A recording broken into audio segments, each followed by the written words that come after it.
Salut, bienvenue dans cette nouvelle vidéo de mathématiques sur succès assuré. Aujourd'hui, toi et moi, nous ferons un cours assez important pour toi. Ce cours s'intitule Triangle, rectangle et cercle circonscrit.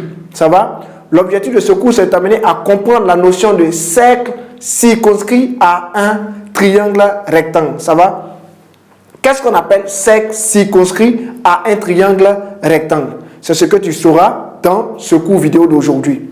Complément de ce qu'on verra, premièrement, cercle circonscrit à un triangle rectangle, théorème direct. Cercle circonscrit à un triangle rectangle, théorème réciproque. Ça va?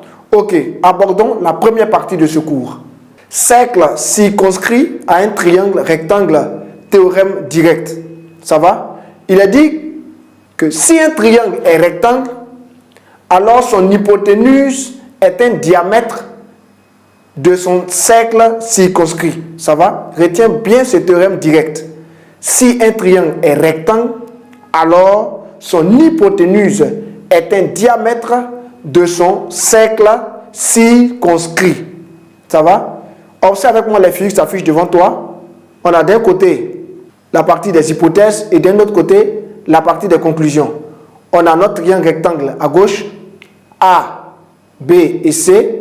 Ici, on se rend compte que ici, le triangle ABC est rectangle en A. Donc, on a le triangle ABC rectangle en A. Et ici, lorsqu'on fait le cercle circonscrit à ce triangle rectangle, on se rend compte que le cercle de diamètre BC passe par A. O étant le milieu de BC. Ça va du segment BC. On a la distance OA qui est égale à la distance OB, qui est égale à la distance OC, qui est égale à 1/2 de BC. Ça va? Donc, voici ce qu'on appelle le théorème direct.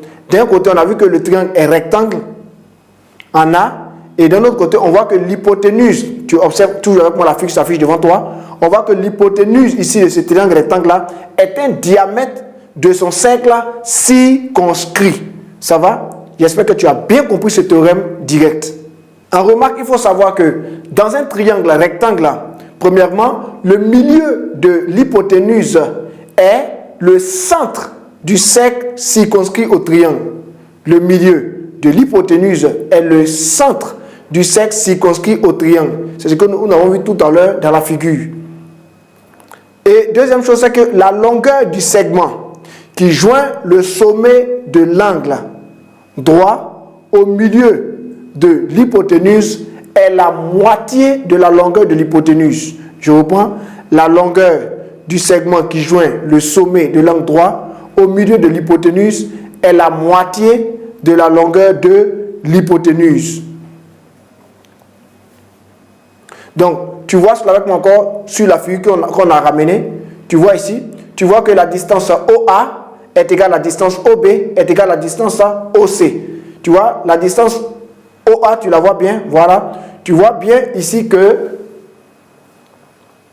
la longueur du segment qui joint le sommet de l'angle en A, ça va, au milieu de l'hypoténuse, ici, au centre O, est la moitié de la longueur de l'hypoténuse. Ça va? Ok. Succès assuré.